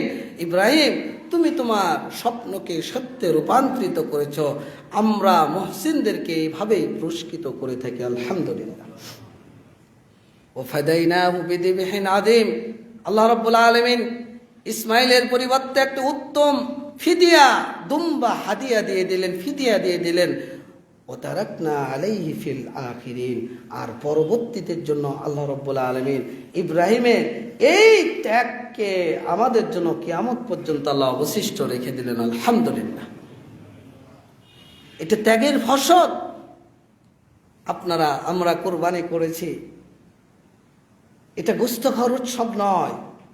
আল্লাহ খাওয়ার অনুমতি দিয়েছেন, এটা অনুগ্রহ, যাতে আপনি শুকরিয়া আদায় করেন। আগের কুরবানি তো ছিল আগুন এসে খেয়ে নিয়ে চলে যেত। এখন যদি ওই কুরবানি হতো, তাহলে ওই ছাগলের কি অবস্থা হতো, আর আমাদের গরু ছাগলেরই অবস্থা কি হতো? কুরবানি আসলেই ভাগে কুরবানি, সমস্যা নেই, এটা জায়েজ, এটা শরীয়তে বৈধ। কিন্তু আপনিও সালাত আদায়কারী, আপনার শরীক হলো সুদী কারবারি, আছে না নাই? আপনি ভালো মানুষ, আপনার শরীক যে সে হলো চাঁদাবাজি, লুটতারাজি, সেই টাকা নিয়ে এসে আপনার সাথেও আপনি কুরবানি দিচ্ছে, ওর জন্য আপনি দায়ী হবেন না। কিন্তু কুরবানির ব্যাপারটা দেখেন, পাঁচ ওয়াক্ত সালাত করি না, যাকাত আদায় করি না, সিয়াম পালন করি না, হজ আদায় করি না, কিন্তু কুরবানি আসলে বিষয়টা এমন হয়ে যায় যেন আমি বাধ্য কুরবানি করতে। ঠিক না বেঠি? এটা সমাজের বাস্তবতা। আপনার ত্যাগ যদি আল্লাহর জন্য হয়, আপনার আত্মত্যাগ যদি আল্লাহকে খুশি করার জন্য হয়, এই গোশত কিন্তু আল্লাহ গ্রহণ করেন না, আল্লাহ রক্ত গ্রহণ করেন না। সূরা হজ 37 নম্বর আয়াতে আল্লাহ বলে দিয়েছেন, লা ইয়ানালাল্লাহু লুহুমুহা ওয়ালা দিমাউহা ওয়ালাকিন ইয়ানালুহুত তাকওয়া মিনকুম। আল্লাহ গোশতও নেন না, রক্তও নেন না, আল্লাহ নেয় কি? তাকওয়া, আল্লাহ ভীতি। আপনি আল্লাহর জন্য কতটুকু ত্যাগ স্বীকার করছেন? আপনার ছোট ছোট ত্যাগ আপনি কল্পনাও করতে পারবেন না। আল্লাহর ছোট ছোট আদেশ আপনি কল্পনাও করতে পারবেন না। রাসূলের ছোট ছোট সুন্নাহ আপনি কল্পনাও করতে পারবেন না যে এটা আদায় করার ফজিলতটা কি, এটা আদায় করলে আমি কি পাব। ইব্রাহিম আলাইহিস সালাম চলে গেছেন, আল্লাহ বললেন, ইব্রাহিম তুমি বাইতুল্লাহ তৈরি করো আল্লাহর জন্য। সন্তানকেও আদেশ করলেন। ইব্রাহিম এসে সন্তানকে বলছে, বাচ্চ, আল্লাহ নির্দেশ দিয়েছে তার জন্য ঘর নির্মাণ করতে, এটাও আদেশ করেছে যে তুমি আমাকে সহযোগিতা করো। পিতা হলেন রাজমিস্ত্রি আর পিতৃ হলেন শ্রমিক। দুই বাপ বেটা মিলে বাইতুল্লাহ তৈরি করে আল্লাহকে বললেন, রব্বানা তাকাব্বাল মিন্না, আল্লাহ তুমি আমাদের পক্ষ থেকে এটা কবুল করো। আমরা যারা বাইতুল্লাহর ইতিহাস জানি, যে ইব্রাহিমের আগে আদম আলাইহিস সালাম, ফেরেশতারা, উমুক তুমুক, এই ইতিহাস ইসরাইলি রওয়ায়েত। আজ থেকে জানবেন যে ইব্রাহিমের আগে বাইতুল্লাহর কোনো অস্তিত্ব ছিল না। বাইতুল্লাহ তৈরি হয়ে গেল, আল্লাহ বললেন, ইব্রাহিম হজের ঘোষণা দিয়ে দাও। মুফাসসিরগণ বলছেন, ইব্রাহিম আলাইহিস সালাম আল্লাহকে বললেন যে আল্লাহ হজের ঘোষণা তো দেব, মরুভূমির মধ্যে মানুষ তো নাই, শুনবে কে? আল্লাহ বললেন, ইব্রাহিম ঘোষণা দায়িত্ব দেওয়া হলো তোমার, আর প্রতিষ্ঠা প্রচার করার দায়িত্ব আমার। ইব্রাহিম আলাইহিস সালাম ছোট্ট একটা আদেশ আল্লাহর বাস্তবায়ন করলেন, হারাম তৈরি করলেন, ছোট্ট একটা আদেশ বাস্তবায়ন করলেন, বাইতুল্লাহ তৈরি করলেন, আল্লাহর হজের ঘোষণা দিয়ে দিলেন। আজকে কিয়ামত পর্যন্ত শত শত লক্ষ লক্ষ বিলিয়ন মিলিয়ন মানুষ হজ করতে কোথায় যায়? কোথায় যায় বলেন? আমরা যেদিকে সালাত আদায় করি এটা কোন দিক? ইব্রাহিম আলাইহিস সালাম চলে গেছেন, কিন্তু এই নেকিগুলো পাবেন না? পাবেন না? ইব্রাহিম আলাইহিস সালাম চলে গেছেন, হজের ঘোষণা দিয়েছেন, তাওয়াফ করেছেন, সাফা মারওয়া সাই করেছেন, আরাফায় অবস্থান করেছেন, মুজদালিফা অবস্থান করেছেন, মিনায় অবস্থান করেছেন, মিনায় কুরবানি করেছেন, জামরায়ে সুগরা বুস্তা কুবরাতে 7টি করে কঙ্কর পাথর নিক্ষেপ করেছেন। আল্লাহ রাব্বুল আলামিন সবগুলোকে আমাদের জন্য রেখে দিয়েছেন। ওমরা করতে যাচ্ছেন, হজ করতে যাচ্ছেন, বাইতুল্লাহ তাওয়াফ করেন, ইব্রাহিমের ত্যাগ, আরাফা সাফা মারওয়া সাই করেন, হাজেরার ত্যাগ, আরাফায় অবস্থান করেন, মুজদালিফা অবস্থান করেন, মিনায় অবস্থান করেন, এরপরে আপনি মিনায় গিয়ে নাহার করেন, কুরবানি করেন, ওই যে সুগরা বুস্তাতে গিয়ে পাথর নিক্ষেপ করেন, এটা সবগুলো ইব্রাহিমের ত্যাগ আল্লাহ রাব্বুল আলামিন আমাদের জন্য রেখে দিয়েছেন। কেন জানেন? ইব্রাহিম যে বলেছিল আসলাম, তো আমি ইসলাম গ্রহণ করলাম, আমি আত্মসমর্পণ করলাম, আল্লাহ রাব্বুল আলামিন এটা দেখানোর জন্য যে আত্মসমর্পণ কাকে বলে। আজকে যদি আপনাকে বলা হয়, আপনার কাছে নতুন বিষয় মনে হবে। আজকে আমি লক্ষ্য করলাম অনেকেই মসজিদে ঢুকেছি, 2 রাকাত সালাত না পড়ে বসে পড়েছি। যারা করেছেন তারা নিজেকে মনে করেন, উপলব্ধি করেন, অথচ সুন্নাহ হলো এটা মসজিদের হক যে আপনি মসজিদে ঢোকার সাথে সাথে 2 রাকাত সালাত পড়ে বসে যাবেন। এটা কার হক? এটা মসজিদের হক, এটা আল্লাহর হক। অথচ আমাদের মতো এই টুপিদারি জুব্বাই মেম্বারের যারা আমানতের দায়িত্ব নিয়েছি, তারা এখানে লালবাতি জ্বালিয়ে রাখি যে লালবাতি চলাকালীন সালাত চলবে না। কে অধিকার দিল আপনাকে? আত্মত্যাগ মানে আগেই তো বলেছি যে সামিনা ও আতানা, শুনলাম মেনে নিলাম। এই মসজিদে কতদিন বলেছি যে আপনাকে মূল্য দিতে হবে। এই সময়ের, এই দিনের প্রতিটা মুহূর্তে কিয়ামতের ময়দানে আল্লাহ রাব্বুল আলামিন 5টি প্রশ্নের জবাব আপনাকে নেবেন। আন উমরিহি ফিমা আবলাহু ওয়া আন শাবাবিহি ফিমা আফনাহু, আপনার বয়স সীমা, প্রত্যেকটা মুহূর্ত সেকেন্ড কোথায় কাটিয়েছেন, আপনার যৌবন কোন পথে অতিবাহিত করেছেন, আপনার মাল কোন পথে অর্জন করেছেন, কোন পথে ব্যয় করেছেন, আপনার ইলম শুনেছেন কিন্তু আমল করেননি। এই মসজিদে শতবার বলা হয়েছে, শুধু আমি নই, হাজারো খতিব, শত শত খতিব যদি এসে থাকে বা 10 জনও যদি এসে থাকে, আপনাকে বলেছে যে আজানের আগে আপনারা মসজিদে আসেন। আপনি নিজেকে মুসলিম বলেন কি করে? ইব্রাহিম আলাইহিস সালাম মুসলিম ছিলেন। আল্লাহ বললেন কদ কানাত লাকুম উসওয়াতুন হাসানা। ইব্রাহিমের মধ্যে রয়েছে আদর্শ, ইব্রাহিমের মধ্যে রয়েছে আদর্শ, ইব্রাহিমের মধ্যে রয়েছে আদর্শ। আদর্শের অর্থ হলো আল্লাহর পক্ষ থেকে যে ওহী এসেছে, সামিনা ও আতানা, যখনই শুনলাম এটা মেনে নিলাম, এর বিরোধিতা করার কোনো অপশন নেই। 3 কাতার মুসল্লি, বাকি সব মুসল্লি হাজির। এখন জুমার দিন আজানের পর আসলে কোনো ফজিলত নেই। জুমার যে মর্যাদা, জুমার যে গুরুত্ব, ওই গুরুত্ব থেকে আপনি বঞ্চিত। তাহলে কেন আসলেন? লৌকিকতা, মানুষকে দেখানোর জন্য? যদি অন্তরে এমনটাই থাকে তাহলে এর যা যা আপনি পাবেন।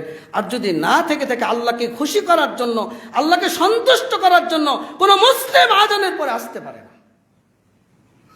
ব্যবসা বাণিজ্য চাকরি আজানের পর নিষিদ্ধ।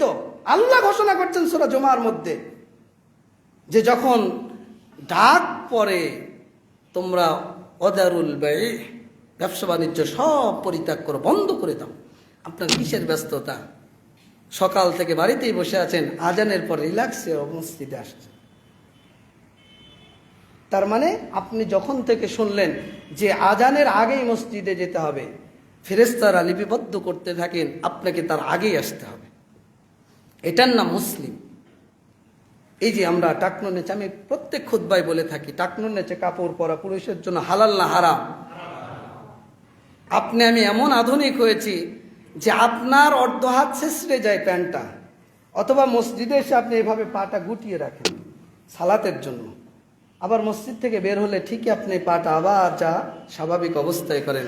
রাসূল বলছেন, যারা টাকনুর নিচে অহংকার বশত কাপড় পরিধান করে, আপনি আল্লাহর বিধান মানেন না, মানে এটাই অহংকার। জাহান্নামের আগুনে জ্বলবে, আল্লাহ কথা বলবেন না, আল্লাহ পবিত্র করবেন না, আল্লাহ তাকাবেন না। আপনার টাকনুর নিচে কাপড় থাকা অবস্থায় যদি আপনার মৃত্যু হয়, বলেন তো আপনার অবস্থাটা কি হবে?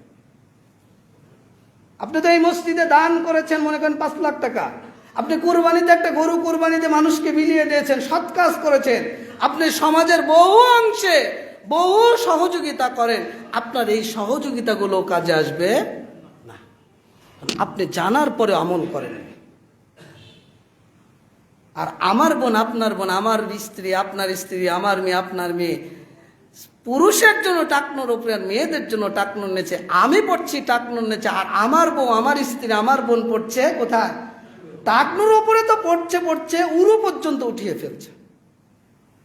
আধুনিকতা, এর জন্য আপনিই দায়ী, এটার না মুসলিম নয়। আল্লাহ রাসূল বলছেন, তোমরা দাড়িটাকে ছেড়ে দাও, মুখটাকে খাটো করো। ওই দিবতালা ইব্রাহিম, ইব্রাহিমকে যে আল্লাহ পরীক্ষা নিয়েছিলেন, মাথার উপরে 5টি পরীক্ষা, শারীরিকভাবে 5টি পরীক্ষা, তার মধ্যে এটাও একটা। মুসলিমদের বৈশিষ্ট্য হলো মুখকে খাটো করা, দাড়িকে ছেড়ে দেওয়া। কেমন মুসলিম হলাম? দাড়িটাকে ক্লিন করছি, ছোট করছি, আর মুখটাকে লম্বা করে সুন্দর করে সাইজ করছি। এটার নাম মুসলিম নয়, এটার নাম আত্মত্যাগী নয়, এটার নাম অন্তরের খুলুসিয়াত নয়, অন্তরকে কুলুষমুক্ত অন্তর তৈরি করার নাম নয়। আল্লাহ রাসূল বলছেন, কুল্লু মুসকিরিন হারামুন অকুল্লু খামরিন হারামুন, প্রত্যেক নিষাদার দ্রব্য খামার, আর প্রত্যেক খামার হলো হারাম। যা নিশা আনয়ন করে, যা মাদকতা আনয়ন করে, বিড়ি, সিগারেট, আলাপাতা, জর্দা, হেরোইন, গাঁজা, ইয়াবা, যত প্রকার রয়েছে সবগুলো হারাম হারাম হারাম। কেউ যদি সেবন করে, রাসূল বলছেন 40 দিন ইবাদত কবুল হবে না। রাসূল বলছেন, কেউ যদি সেবন করে 40 দিনের মধ্যে মারা যায়, অমুসলিম হয়ে মারা যাবে, জাহিলিয়াতের উপর মৃত্যুবরণ হবে। কেউ যদি মান শারিবাল খামরা, নিষাদার দ্রব্য পান করে, ওয়া কালা উম্মিহি ওয়া আম্মাতি ওয়া খালাতি, সে আপন মায়ের সাথে, আপন খালার সাথে, আপন ফুপুর সাথে, মানে স্ত্রীর সাথে যে কাজ করে সে কাজ করে, মানে তার উপর লিপ্ত হলো। এত জঘন্য অপরাধ। রাসূল জেনাকারীকে জুতা দিয়ে পেটায়নি, সাহাবীরা পেটায়নি, কিন্তু নেশাখোর, যারা মদখোর, যারা হারামখোর, এই নিষাদার দ্রব্য পান করেছে, রাসূল নিজে জুতা পিটা করিয়েছে, সাহাবীরা করিয়েছেন। তাহলে কত জঘন্য অপরাধ। মদ তো শুধু মাথাকে বিকৃত করে, আর বিড়ি, সিগারেট গোটা দেহকে নষ্ট করে। শুধু নিজেকে ধ্বংস করে না, প্রতিবেশী যারা রয়েছে, আশেপাশে যারা রয়েছে, তাদেরও নিজের চাইতে বেশি ক্ষতি করে। আপনি গবেষণা করেন, এটা আমার কথা নয়, আপনি গুগলে সার্চ দেন, বিড়ি, জর্দার, সিগারেটের অপকারিতা কি, ক্ষতি কি, আপনি নিজেই পাবেন। অথচ আল্লাহ হারাম করে দিয়েছেন। আপনি কেমন মুসলিম? আল্লাহ হারাম করার পরেও এক বিড়িটাই 10 জন মিলে ভাগ করে খান, এক সিগারেট 10 জন মিলে, 5 জন মিলে, 2 জন মিলে ভাগ করে খান। আবার সবচাইতে নিকৃষ্ট জায়গা, যেখানে ইবাদত হয় না, পায়খানার সাথেও মিলিয়ে খান। কেন? নিজেকে কেমন মুসলিম মনে করেন আপনি? এখনই যদি মৃত্যুটা চলে আসে, এখনই যদি মরণটা চলে আসে, এই মসজিদ থেকে বের হওয়ার ক্ষমতা আপনারও নেই, আমারও নেই। আজকে বাঁচবো কিনা এই সক্ষমতা আমারও নেই, আপনারও নেই, এই নিশ্চয়তা আপনার নেই। তাহলে এই হারাম পথ, হারাম কর্ম, অসৎ পথ, পাপাচার, অনাচার, অশ্লীলতা, এগুলোর সাথে আমাদের জীবন সম্পৃক্ত কেন? যদি সম্পৃক্ত হয়ে থাকে, ওই যে 4টি আয়াত পড়লাম, আল্লাহ বলছেন অবুররিজাতিল জাহিমু লিল গাবিন, যারা পাপাচারী, বিপদগামী, অনাচারী, অশ্লীল কর্ম লিপ্ত, যারা অন্যায় পথে লিপ্ত, আল্লাহ কি করবেন? তাদের জন্য জাহান্নামকে উন্মুক্ত করবেন। ইসলাম এমন একটা জীবন ব্যবস্থা, সাহাবীরা দেখিয়েছেন, রাসূল দেখিয়েছেন, ইন্না সলাতি ওয়া নুসুকি ওয়া মাহইয়া ওয়া মামাতি লিল্লাহি রাব্বিল আলামিন। আল্লাহ বললেন, ইব্রাহিমের মতো আল্লাহ রাসূলকে বললেন যে তুমি তোমার সব কিছু কার জন্য? আল্লাহ ঘোষণা করলেন। আল্লাহ যখনই যে আদেশ এসেছে তিনি বাস্তবায়ন করেছেন। সাহাবীরাও সামিনা ওয়া আতানা, সাহাবীরাও যখনই যেটা শুনেছে মদ হারাম, যেই দিন ঘোষণা হচ্ছে মদিনার গলিতে গলিতে মদের বন্যা বয়ে গেছে। খাইবার যুদ্ধের ঘটনা, গাধার গোস্ত রান্না চলছে ডেকচিতে, রান্না হচ্ছে টকবক করছে, রাসূল ঘোষণা করলেন যে গাধার গোস্ত হারাম, সঙ্গে সঙ্গে ডেকচিগুলো ফেলে দিলেন। ওই দিনই রাসূল ঘোড়ার গোস্ত হালাল করেছেন। খাইবারের পূর্বে ঘোড়ার গোস্ত হারাম ছিল, কিন্তু খাইবারের পর থেকে আদি না। হাদিসের ভাষা আল্লাহ রাসূল বলছেন যে অনুমতি দেওয়া হয়েছে, আল্লাহ রাসূল অনুমতি দিয়েছেন, রক্ষাসা, তিনি অনুমতি দিয়েছেন খাওয়ার জন্য। এই বেড়াতে নাকি ঘোড়ার গোস্ত খাওয়ানো অনেক কিছু হয়েছে। কেমন মুসলিম আপনি, না জেনে ফতোয়া দেন কেন? আপনার রুচিতে বাদলে আপনি খাবেন, রুচিতে না বাদলে আপনি খাবেন না, কিন্তু যেটা হালাল সেটা হালালি, যেটা হারাম সেটা হারামি। বহু বিড়িখোর, হারামখোর, সুদখোর রয়েছে, তাদের বিরুদ্ধে আপনার মানববন্ধন হয় না। আর একটা হালাল বিষয়কে কেন্দ্র করে, যেটা আমার জানা নেই, অজানা বিষয়, আমি জানি না, এই না জেনে আমি এই বিরুদ্ধে মানববন্ধন, ফেসবুক, ইউটিউব, টুইটার, এই সেই মিডিয়া করে একাকার অবস্থা। পৃথিবীর কোনো বিদ্বান এটাকে হারাম বলেনি। রাসূল তো জায়েজ করেছেন, রাসূল নিজে খায়নি, রাসূল সাহাবীদেরকে খাওয়াইছেন, সাহাবীরা খেয়েছে, এরপরে এটার উপর আমল রয়েছে। পৃথিবীতে কোনো বিদ্বান এটাকে হারাম বলেনি, না জায়েজ বলেনি। শুধুমাত্র ইমাম আবু হানিফা রাহিমাহুল্লাহ তিনি এটাকে মাকরু, অপছন্দ করেছেন। এটার কারণও রয়েছে। কারণ হলো, যে দেশে ঘোড়া দিয়ে যুদ্ধ চলে, ওই দেশের মানুষ যদি মনে করেন একাধারে ঘোড়া খাওয়া শুরু করে, তাহলে যুদ্ধ তো হবে না। অথচ তার প্রধান দুই শাগরেদ, হানাফি মাযহাবের শ্রেষ্ঠ ইমাম, ইমাম ইউসুফ এবং ইমাম মুহাম্মদ, তার সবচাইতে যোগ্য ছাত্র, তারাই এটাকে অপছন্দ করেছেন। মানে ইমাম আবু হানিফার এই মতকে অপছন্দ করেছেন, তারা খাওয়ার ব্যাপারে বৈধতা ঘোষণা দিয়েছে। তাহলে আপনি কিসের জন্য মানববন্ধন করেন? আমরা কি ধর্ম পাপী নাকি, মানে কি বলবো, এটা কি ধর্মের দালাল? এই জিনিসগুলো আমাদেরকে বুঝতে হবে। আত্মত্যাগ হলো, আবারও বলি, যে আল্লাহর বিধান আমি যখনই যেটা পাবো, সামনে পাবো, আমার বিরুদ্ধেও যেতে পারে, আমার পরিবারের বিরুদ্ধেও যেতে পারে, আমার সমাজের বিরুদ্ধেও যেতে পারে, যাক, তাতে কোনো সমস্যা নেই, আমি সেটাকে আসলামতু, আমি ইসলাম গ্রহণ করলাম। আর এটা যদি করতে না পারেন, আখিরাতে বাঁচার কোনো পথ নেই। ইমামরা খুতবায় দাঁড়িয়ে প্রথম যে আয়াত তেলাওয়াত করে, এই আয়াতের অনুবাদ কোনোদিন পড়েছেন? ইয়া আইয়ুহাল্লাযীনা আমানুত্তাকুল্লাহা হাক্কা তুকাতিহি ওয়া লা তামুতুন্না ইল্লা ওয়া আনতুম মুসলিমুন। আল্লাহকে ভয় করো, ভয় করার মতো ভয় করো, মুসলিম না হয়ে মৃত্যুবরণ করো না। এর অর্থ কি কলিমুল্লাহর ছেলে সলিমুল্লাহ, যে খাতা আসলো তোমার পরিচয় কি? ইসলাম, আমি মুসলিম। এর অর্থ এই নয়। এর অর্থ হলো ইব্রাহিম আলাইহিস সালাম যেটা দেখিয়েছেন এটা, এর অর্থ নবী যেটা দেখিয়েছেন এটা, এর অর্থ সাহাবীরা যেটা দেখিয়েছেন সেইটা। পুরুষের জন্য স্বর্ণের ব্যবহার, অলংকার হারাম। একজন সাহাবী স্বর্ণের আংটি পরেছেন, রাসূল দেখলেন, আল্লাহ রাসূল বললেন এটা হারাম পুরুষের জন্য, সঙ্গে সঙ্গে তিনি আংটিটা নিয়ে ফেলে দিলেন রাস্তা থেকে, জঙ্গলের মধ্যে। আল্লাহ রাসূল চলে গেলেন। একজন সাহাবী এসে বলছেন যে, সাহাবী বা কেউ মনে করেন যে তুমি আংটিটা তুলে বিক্রি করে টাকাটা নিজের উপকারে কাজে লাগাও। বলছে রাসূল যেটা ফেলে দিয়েছেন, আল্লাহ যেটা হারাম করেছেন, আমি ওই জিনিস আর নেব না। এটার নাম ত্যাগ। আল্লাহ রাসূল বলছেন তোমরা গালি দিও না।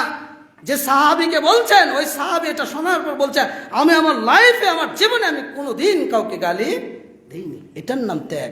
আপনি যেই দিন থেকে জানলেন এটা ইসলামের বিধান, এর বিরোধিতা করেন না, মানার চেষ্টা করেন, নিজের জীবনে বাস্তবায়ন করার চেষ্টা করেন, তাহলে আখেরাতে মুক্তি পাওয়ার সম্ভাবনা 100%, না হলে 85%, না হলে 90%। কিন্তু এর বিরোধিতা যদি করেন আর এটা যদি না মানার চেষ্টা করেন, তাহলে বাঁচার কোনো পথ নেই। আল্লাহ বলছেন ইয়াউমা লা ইয়ানফাউ মালুন ওয়ালা বানুন, সন্তান এবং সম্পদ কিয়ামতের দিন কোনো উপকার দেবে না। যে ব্যক্তি অন্তরকে কলুষমুক্ত হৃদয় নিয়ে আল্লাহর সামনে দণ্ডায়মান হবে, সেই আখিরাতে নাজাত পাবে। এর বিকল্প নাজাত পাওয়ার কোনো পথ নেই। আল্লাহ আমাদেরকে বোঝার তৌফিক দান করুন। বারাকাল্লাহু লানা।